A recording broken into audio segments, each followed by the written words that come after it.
आप सभी को नमस्कार। स्वागत है आपका आज के सेशन पे। आज हम लोग इन्वायरमेंट या इकोलॉजी का क्रैश कोर्स करने वाले हैं।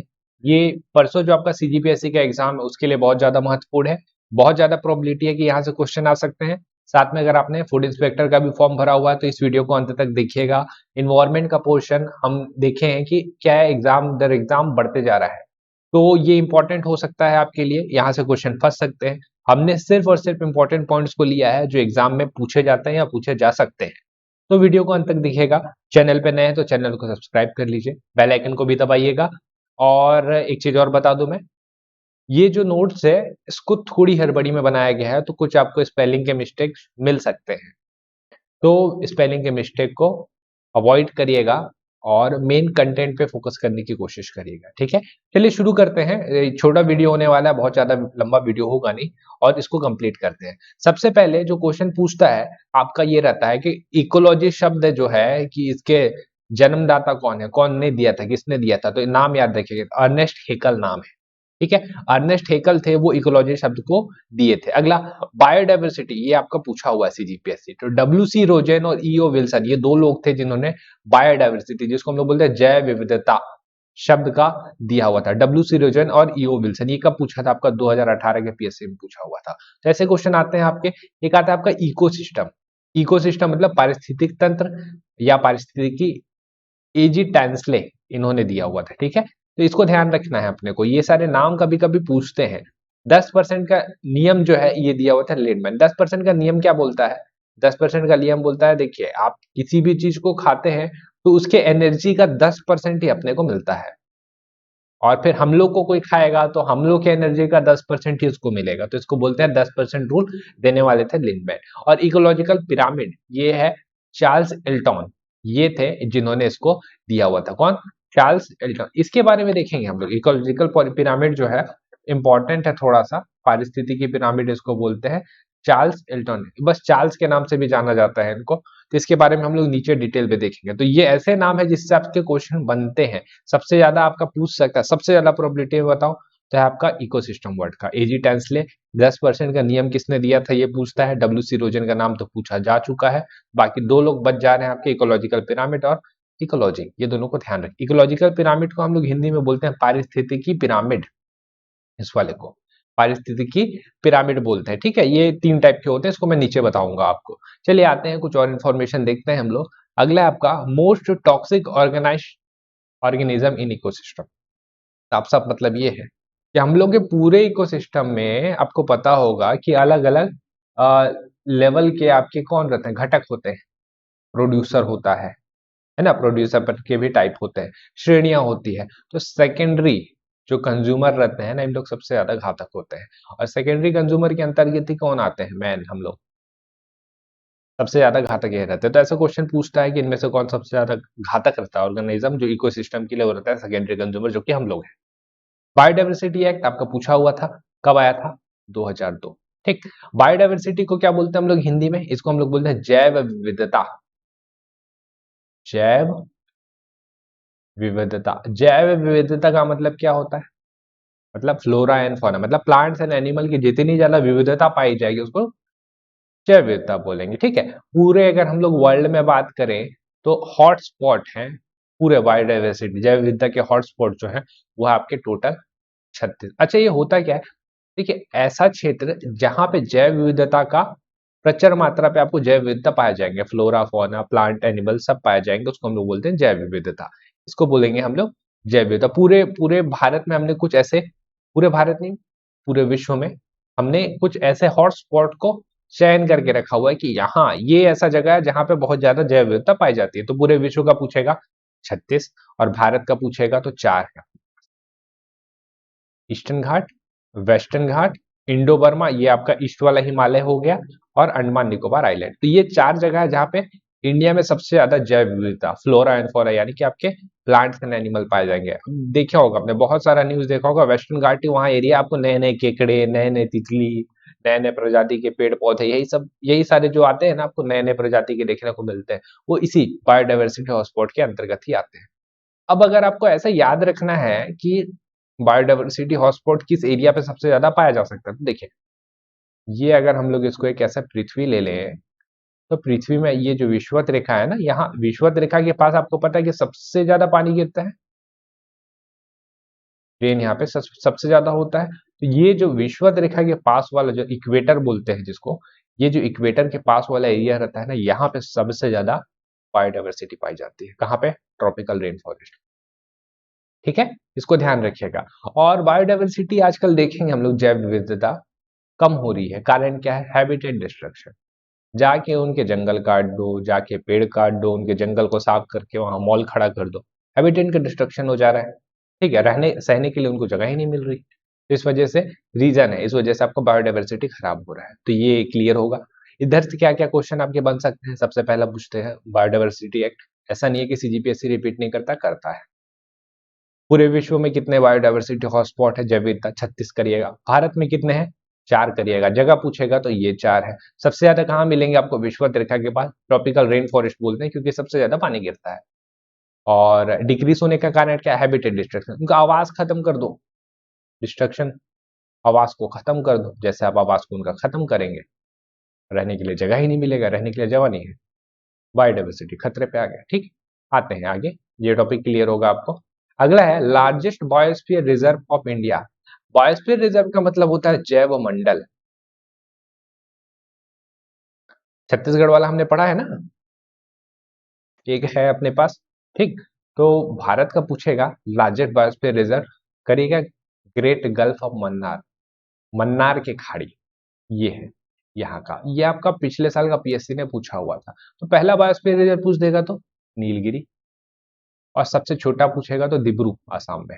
ये 3 पॉइंट है, इसको ध्यान रखिएगा। अगला है national park. Largest national park पूछेगा तो हिमिस नेशनल पार्क करिए। ठीक है, स्मॉलेस्ट पूछेगा तो south button island, Andaman Nicobar. और मोस्ट नंबर, सबसे ज्यादा नेशनल पार्क पूछेगा तो आपका मध्य प्रदेश। लार्जेस्ट बोला हुआ है ना मैं आपको, मैं अगर बोलता हूँ ओल्डेस्ट बताइए, तो ओल्डेस्ट मेरे ख्याल से शायद जिम कॉर्बेट। ठीक है, जिम कॉर्बेट है मेरे ख्याल से, इसको एक बार कंफर्म कर लीजिएगा, जिम कॉर्बेट ही है। तो ये है आपका बायोस्फीयर रिजर्व और ये है आपका नेशनल पार्क। आगे कुछ आपको ध्यान और रखना है, जैसे इन्वायरमेंट प्रोटेक्शन एक्ट, इसका ईयर कब का? 1986। देखिए मैं आपको टू द पॉइंट करवा रहा हूं, आपसे डायरेक्ट ऐसा ही क्वेश्चन पूछेगा, इन्वायरमेंट प्रोटेक्शन एक्ट कब आया? डेट देगा 4। वाइल्ड लाइफ कंजर्वेशन एक्ट 1972, इसको कैसे याद रखेंगे? ठीक है, वाइल्ड लाइफ कंजर्वेशन एक्ट 1972 हुआ, इसके बाद फिर आपका यहाँ छत्तीसगढ़ में भी कुछ प्रोजेक्ट स्टार्ट हुए, और इसी वाइल्ड लाइफ कंजर्वेशन एक्ट के बाद ही प्रोजेक्ट टाइगर शुरू हुआ है। ठीक है, और प्रोजेक्ट एलिफेंट 1992, फॉरेस्ट पॉलिसी 1952 और national forest policy 1988। Forest policy के बारे में आपको थोड़ा सा बता देता हूँ, इसके बारे में ध्यान रखिएगा। फॉरेस्ट पॉलिसी अपनी जो 1952 है, ये क्या बोलती है कि कोई भी राज्य है वहां पे जो टोटल एरिया है ना, उसका 1/3 यानी कि 33% एरिया पे फॉरेस्ट होना जरूरी है। और अपना कितना है? अपना है 44.21। मतलब हम लोग नेशनल की जो फॉरेस्ट पॉलिसी है उसको आराम से फॉलो करते हैं। तो ये 33% वाला याद रखिएगा, ये क्वेश्चन बनता है आपका। 1952 फॉरेस्ट पॉलिसी का डेट है, इसको भी ध्यान रखिएगा, इससे भी क्वेश्चन आपका बना हुआ है पहले। आगे चलते हैं, carbon common air pollution. Air pollution में हम लोग आगे हैं, कुछ कुछ देखते हैं। एयर पॉल्यूशन ज्यादा कुछ खास, जैसे ये है आपका कार्बन मोनोऑक्साइड, इसको हम लोग सीओ के नाम से जानते हैं। और इसकी खासियत क्या है? इसको हम लोग बोलते हैं दम घुटू गैस। दम घोटू गैस ये क्या करता है ना, शरीर के अंदर जाता है, हीमोग्लोबिन के साथ मिल जाता है, और हीमोग्लोबिन का जो ऑक्सीजन ले जाने का कैपेसिटी रहता है उसको कम कर देता है या खत्म कर देता है। तो दम घटने की वजह से मौत हो जाता है। कार्बन मोनोऑक्साइड, कार्बन डाइऑक्साइड, ये सब निकलेंगे कहाँ से? आपके फोसिल फ्यूल्स, है ना, जलाएंगे तो निकलेगा। कार्बन डाइऑक्साइड दूसरा है, के बारे में तो पता ही है आपको। क्लोरोफ्लोरोकार्बन, रेफ्रिजरेटर रहता है, आजकल तो खैर एडवांस आना शुरू हो गया, लेकिन फिर भी क्वेश्चन बनते हैं। क्लोरोफ्लोरोकार्बन खतरनाक गैस, और O3 ओजन। ठीक, तो ये 4 हैं कुछ इंपॉर्टेंट एयर पॉल्यूटेंट। ठीक है, अगला आते हैं, ozone layer depletion is caused by, किससे होता है? ओजोन का परत, ओजोन की परत का जो क्षय होता है, ओजोन परत का जो क्षय होता है, किससे होता है? क्लोरोफ्लोरोकार्बन, यही तो है आपका। ठीक, ग्रीन हाउस गैसेस, इसमें कौन कौन से गैसेस होते हैं? CO2 carbon dioxide, CH4 methane हो गया, N2 nitrous oxide, O3 ozone, और CF3 chlorofluoro carbon. Green house gases क्या होता है? एक और है वाटर वेपर। वाष्प बोलते हैं। अब देखिए होता क्या है, हम लोग अगर इस पृथ्वी पे है तो सूरज की रोशनी आ रही है। देखिए ये है पृथ्वी, सूरज की रोशनी आ रही है। जब अंदर आई तो सूर्य, ये जो पृथ्वी का जो पूरा एटमॉस्फेयर था, उसने क्या किया, सूरज की रोशनी को अंदर कैद करके रखा। तभी तो हम लोग का पूरा एटमॉस्फेयर गर्म रह पाया, इसी वजह से यहाँ पे लाइफ पॉसिबल है ना। जब ग्रीन हाउस गैसेस बढ़ जाते हैं, तो ये देखिए ना, ये गैस ही है जो इसको रोक के रखा हुआ है। ये जब गैसेस बढ़ जाएंगे तो कुछ टाइम के बाद पृथ्वी को ठंडा होना चाहिए था। जब रात हो रहा है तो धीरे से ठंडा होना भी तो जरूरी है ना। लेकिन ग्रीन हाउस गैसेस के बढ़ने की वजह से क्या होता है, सूरज की रोशनी अंदर ही फंस के रह जाती है और अभी भी गर्म, मतलब 6 बज गया, 6:30 बज गया और अभी भी गर्मी है। इस चीज को आप नोटिस करेंगे कहाँ पे, बिलासपुर जाइए, बिलासपुर में जाइएगा, अभी गर्मी के टाइम पे 6 या 7 बजे देखिएगा, 6-7 बजे भी वहां पे गर्म हवाएं मिलेंगी आपको चलती हुई। क्यों? यही कारण है कि वहां क्या है, ये कर दिया गया है, मतलब इंडस्ट्रियल एरिया है थोड़ा सा, तो गैसेस हैं काफी सारे, कार्बन डाइऑक्साइड, CO2, CH4 बहुत सारे हैं और पॉपुलेशन भी बढ़ गया। चलिए पॉपुलेशन को हटाते हैं। अभी क्या होता है कि हीट अंदर आया, ट्रैप हो गया है, बाहर ही नहीं निकल पा रहा है, तो वहां का जो एरिया रहता है वो गर्म हो जाता है। यही कहलाता है ग्रीन हाउस गैसेस। तो ग्रीन हाउस जरूरी भी है, लेकिन बहुत ज्यादा रह जाता है तो क्या बना देता है, ग्लोबल वार्मिंग। दिख ही रहा होगा आपको, क्या हो जाएगा, ग्लोबल वार्मिंग, गर्मी बढ़ जाएगा ना। गर्मी बढ़ जाएगा, उसका अपना अलग अलग चीजें हैं कि बर्फ पिघल जाएगा, ज्यादा पानी बढ़ सकता है, ठीक है, ज्यादा पानी गिरना शुरू हो जाएगा, बिना मौसम बरसात हो जाएगा, ये सारी चीजें भी हो रही है। तो यही कारण है कि green house gases CO2, CH4, N2O, O3, CH3 और वाटर वेपर, इनको याद रखिएगा क्योंकि इनके नाम पूछ देते हैं, इनमें से कौन ग्रीन हाउस गैसेस नहीं है या है, ये पूछ लेगा, ठीक। तो इसको ध्यान रखना है आपको। और धान के खेत से ये क्वेश्चन फेमस है, CH4 मीथेन निकलता है, ठीक है। और दो चीजें और बता देता हूँ आपको, अब इतना देख ही लिए यहाँ पे। जो हमारा घर का रहता है LPG, ठीक, उसमें क्या रहता है, ब्यूटेन और प्रोपेन। इसको हमने शायद किसी क्वेश्चन में किया हुआ है, ब्यूटेन और प्रोपेन रहता है, दोनों जरूरी है, ठीक। आपके लिए क्वेश्चन देता हूं मैं, आपको पता होगा कि ब्यूटेन और प्रोपेन की गंध नहीं होती, लेकिन फिर भी जब LPG लीक हो जाता है तो उसमें से स्मेल निकलता है। स्मेल निकलने का कारण क्या है, कोई एक गैस है ना शायद, बताइएगा तो कमेंट करके, देखते हैं आपको पता है कि नहीं पता है और तैयारी कैसे चल रही है भी पता चल जाएगा, ठीक है। ये चीज क्लियर है आपका, ग्रीन हाउस गैस, ठीक है। और आगे चले हम लोग, आगे चलते हैं तो कुछ चीजें हैं इसके बारे में देख लेते हैं। जैसे पेयजल में नाइट्रेट अगर मिल जाता है, मतलब पीने का पानी में अगर नाइट्रेट मिल जाता है तो कौन सा रोग होता है, ब्लू बेबी सिंड्रोम। और कैंडियम मिल जाता है तो इताई इताई रोग होता है। और आर्सेनिक मिल जाता है तो ब्लैक फुट। और पारा यानी कि मरकरी मिल जाता है तो मिनी माता नाम का बीमारी होता है। याद कैसे रखें, नाइट्रेट और ब्लू बेबी, इसको ऐसे याद रखिए, नाइट्रेट, ठीक है। नाइट आ रहा है ना, इसमें नाइट आ रहा है, नाइट में क्या करेंगे, बेबी सोएंगे बच्चे,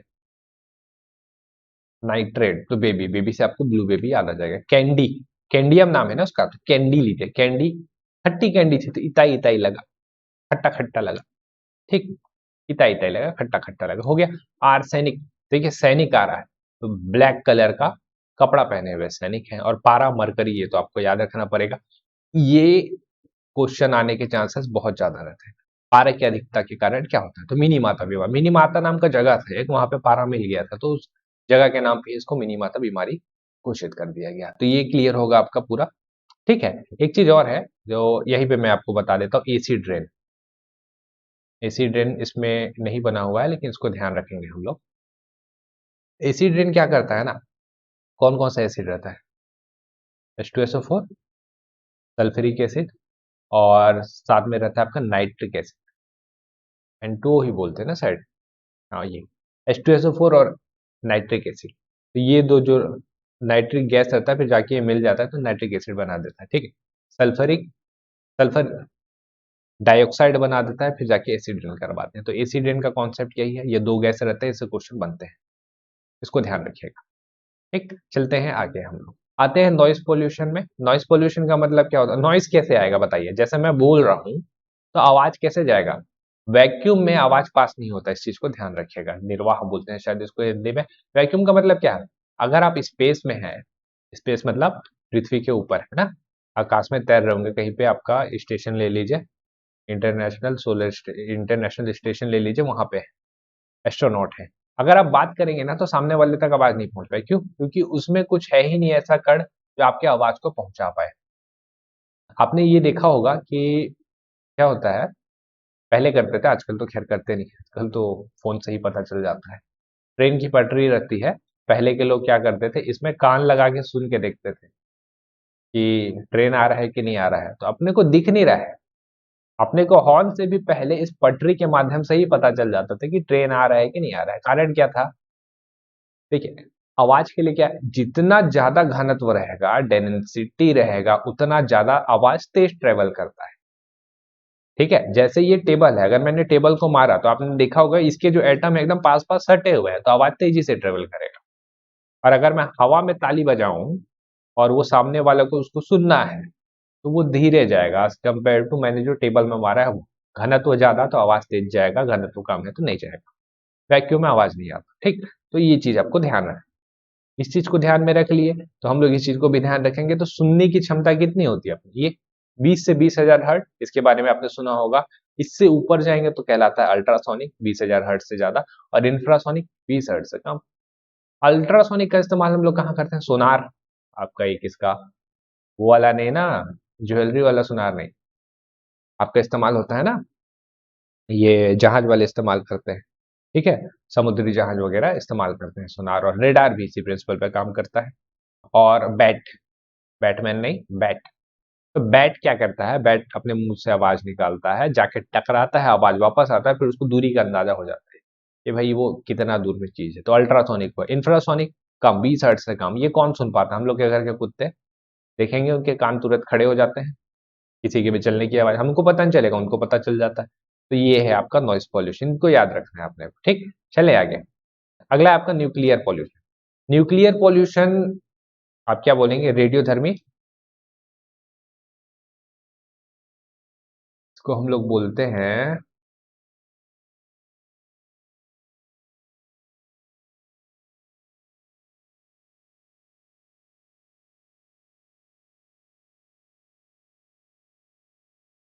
रेडियोधर्मी प्रदूषण। ठीक है, वही बोलते थे इसको। न्यूक्लियर पॉल्यूशन क्या है? रेडियोधर्मी प्रदूषण। आपको क्या याद रखना है? रेडिएशन। रेडिएशन को हिंदी में बोलते हैं हम लोग विकिरण। क्या बोलते हैं? विकिरण। तो रेडियोधर्मी विकिरण जब होता है, रेडिएशन होता है, तो 3 किरणें निकलती है, नाम याद रखिएगा, अल्फा बीटा गामा। गाने से याद होगा आपको। ठीक, चलिए आगे। भारत में सर्वाधिक रेडियोधर्मी प्रदूषण कहाँ मिलेगा? आपको केरल में मिलेगा। और न्यूक्लियर की बात कर ही रहे हैं, तो इंडिया में किस टाइप का न्यूक्लियर एनर्जी के लिए कौन से एलिमेंट का इस्तेमाल किया जाता है, किस चीज का इस्तेमाल किया जाता है? देखिए, न्यूक्लियर एनर्जी के लिए मेनली जो 2 चीजों का इस्तेमाल किया जाता है, आपका पहला है यूरेनियम, और दूसरा है आपका थोरियम। मेनली ना, इंडिया के पास जो है यूरेनियम की कमी है, यूरेनियम अपने पास उतना कुछ खास है नहीं, लेकिन थोरियम का भंडार पड़ा हुआ। तो हम लोग थोरियम का इस्तेमाल करते हैं, इसको ध्यान रखिएगा। यूरेनियम कहाँ से मिलेगा? आपने रिसेंटली देखा होगा, कजाकिस्तान, ऑस्ट्रेलिया, कनाडा, रशिया, ये सबसे डील हुआ है यूरेनियम के लिए। यही कारण है कि आप न्यूक्लियर एनर्जी को बढ़ावा देना चाहते हैं हम लोग थोड़ा सा। न्यूक्लियर एनर्जी थोड़ी सी शुद्ध एनर्जी है, उस टाइप से कुछ होता नहीं है, मतलब विस्फोट हो गया या विकिरण रेडिएशन हो गया वो अलग चीज है, लेकिन शुद्ध एनर्जी मान जाते हैं, मतलब पॉल्यूशन नहीं करता ये उतना। होता है, ऐसा नहीं है नहीं होता, लेकिन उस टाइप से नहीं होता। ठीक, तो ये न्यूक्लियर पॉल्यूशन आपको ध्यान रखना है। ठीक, अगला चले, सर्विस स्टेशन। जब हम लोग मोटर कारों का प्रदूषण जांच कराते हैं ना, तो क्वेश्चन पूछता है कि प्रदूषण जांच में भाई बताइए कि क्या पाया जाता है, क्या जांच करते हैं? तो हम लोग जांच करते हैं लेड का, और दूसरा जांच करते हैं हम लोग कार्बन का। कार्बन तो आप बता देंगे, कार्बन डाइऑक्साइड निकल ही रहा है, अब कार्बन जैसे तैसे एडजस्ट करके बता देंगे। लेकिन लेड देखिएगा, अगली बार जब पेट्रोल पंप में जाएंगे तो जो अब, और 2 टाइप के पेट्रोल, एक तो नॉर्मल पेट्रोल रहता है, एक आपका प्रीमियम वाला पेट्रोल होता है, उसमें लेड फ्री लिखा हुआ रहता है, तो वही लेड वाला रहता है। ठीक है, एक चीज और ध्यान रखना है अपने को कि न्यूक्लियर रेडिएशन से मानव के शरीर का कौन सा हिस्सा है जो सबसे ज्यादा प्रभावित होता है? तो वो है आपका बोन मैरो, इसको हिंदी में हम लोग बोलते हैं अस्थिमज्जा। ठीक है, और कुछ कुछ पॉइंट्स है, जैसे फ्लाई एश।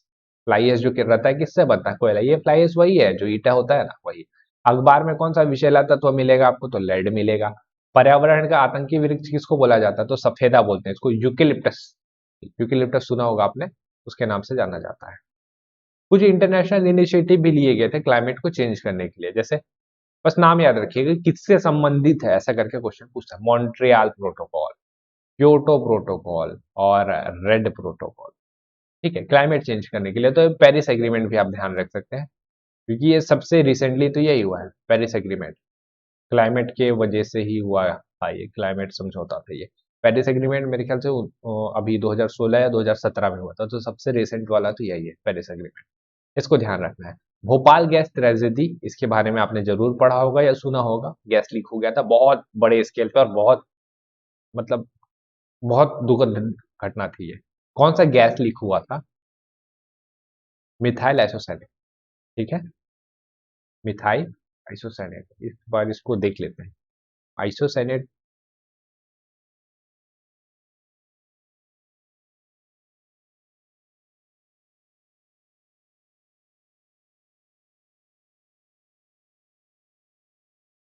ठीक है, मिथाइल आइसोसाइनेट ही सही है इसका,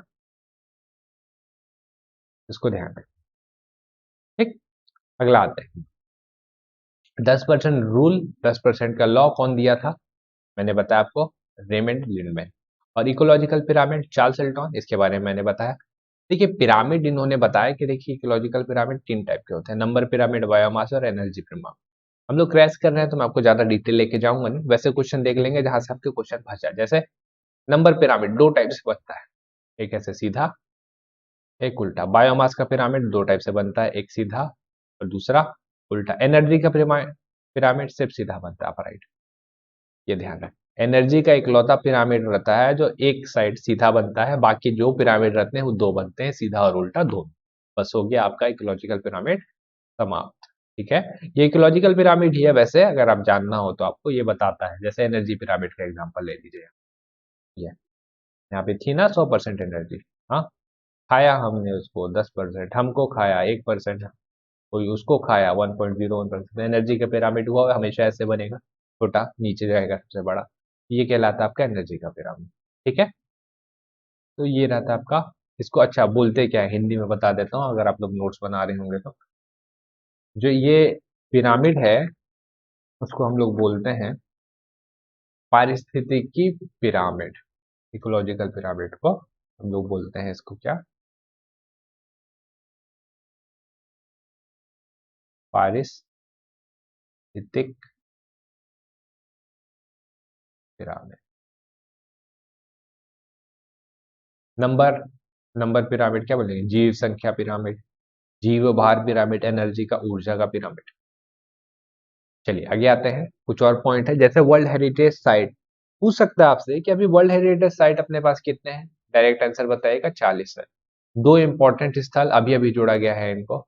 रमप्पा मैम टेम्पल है ये तेलंगाना में, और धौलावीरा साइट गुजरात। धौलावीरा तो आपको ध्यान रहेगा, इंडस वैली सिविलाइजेशन में पढ़ते ही हैं आप लोग।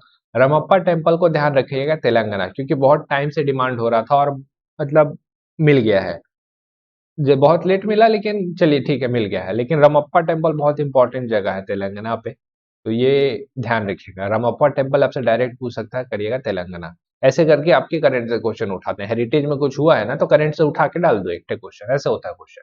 रामसर साइट टोटल अपने पास 49 है, तो 2 जगह आपको ध्यान रखना है अभी जो नए जुड़े हुए हैं, बाकी को छोड़ दीजिए।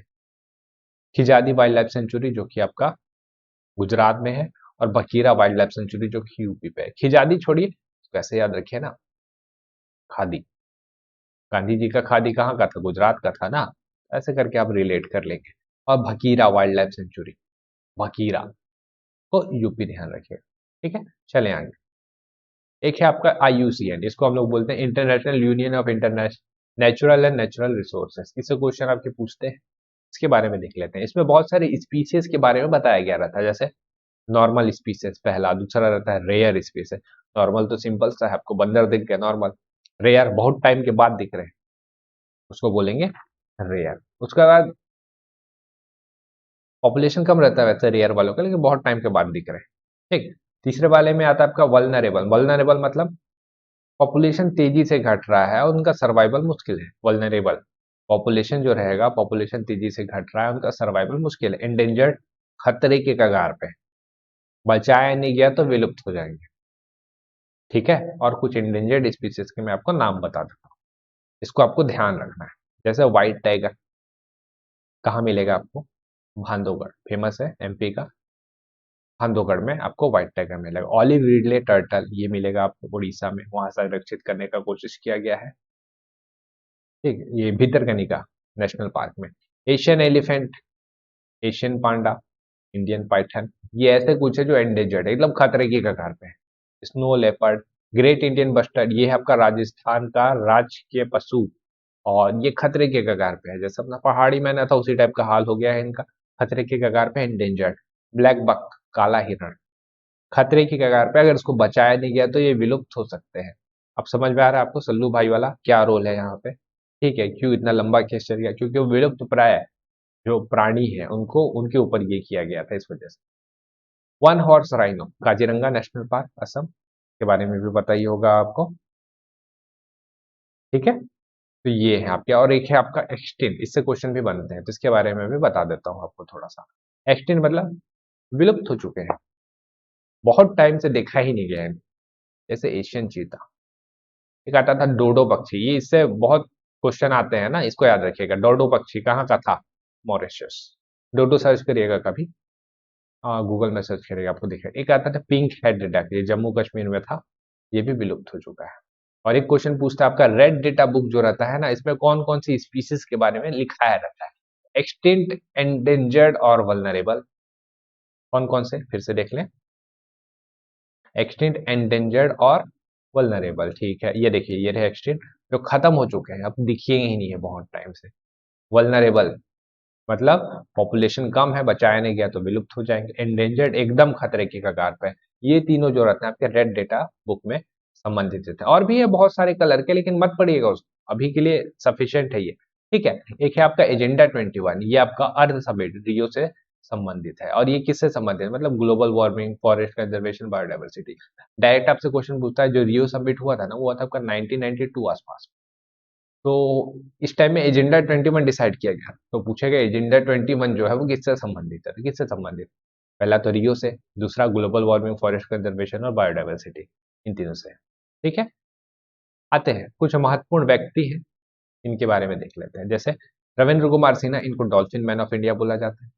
रामदेव मिश्र मिलेंगे, मिश्रा है या मिश्र है, पारिस्थितिक के जनक है ये। नॉर्मन बोरलॉग, इनके बारे में तो आप जानते हैं, हरित क्रांति के जनक। एम एस स्वामीनाथन, भारत में हरित क्रांति के जनक। और सलीम अली, ये पक्षी स्पेशलिस्ट है, इनके नाम से सलीम अली नेशनल पार्क है जम्मू कश्मीर में। रोबोट देखा आपने, रोबोट 2 अक्षय कुमार वाला? ये जो सलीम अली है ना, इन्हीं से ही इंस्पायर होके पक्षी राज का कैरेक्टर लिया गया है, पक्षियों की स्पेशलिस्ट। ठीक है, महत्वपूर्ण तिथियां कुछ देख लेते हैं हम लोग लास्ट। विश्व वानिकी दिवस 21 मार्च, विश्व जल दिवस 22 मार्च, पृथ्वी दिवस 22 अप्रैल, पर्यावरण दिवस 5 जून। इसको देखिएगा, पर्यावरण, विश्व पर्यावरण दिवस 5 जून और नेशनल पर्यावरण संरक्षण दिवस 25 नवंबर। दोनों में अंतर है, संरक्षण है और वो पर्यावरण है। विश्व ओजोन दिवस आपका 16 सितंबर। ठीक है, तो ये था हमारा एक क्रैश कोर्स। और ऐसा नहीं कि इससे क्वेश्चन आपको नहीं मिलेंगे, इससे आपको डेफिनेटली क्वेश्चन देखने को मिलेंगे। एक बार, दो बार, तीन बार, तीन बार अच्छे से देखिए वीडियो को, और रिकॉल करिए एक आध बार, मतलब अच्छे से आपको रिकॉल होना चाहिए। जो जो मैं बोल रहा हूँ आपके दिमाग में वो सारी चीजें चलनी चाहिए।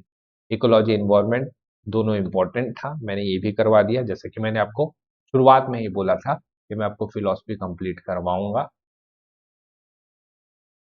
और इन्वायरमेंट भी मैं ही आपको कंप्लीट करवा दूंगा, तो वो दोनों मैंने आपको करवा दी। इन्वायरमेंट में थोड़ा सा लेट हो गया, हाँ, वर्क बर्डन भी अपने पास थोड़ा ज्यादा रहता है। खैर, चलिए ठीक है, हम लोग मिलेंगे कल। तब तक पढ़ते रहिए और प्रैक्टिस करते रहिए, परसों एग्जाम है। कल मिलते हैं हम लोग, चर्चा करते हैं कि एग्जाम को अटेम्प्ट कैसे करना है। चलिए, आप तब तक पढ़ते रहिए, और आप सभी का बहुत बहुत धन्यवाद।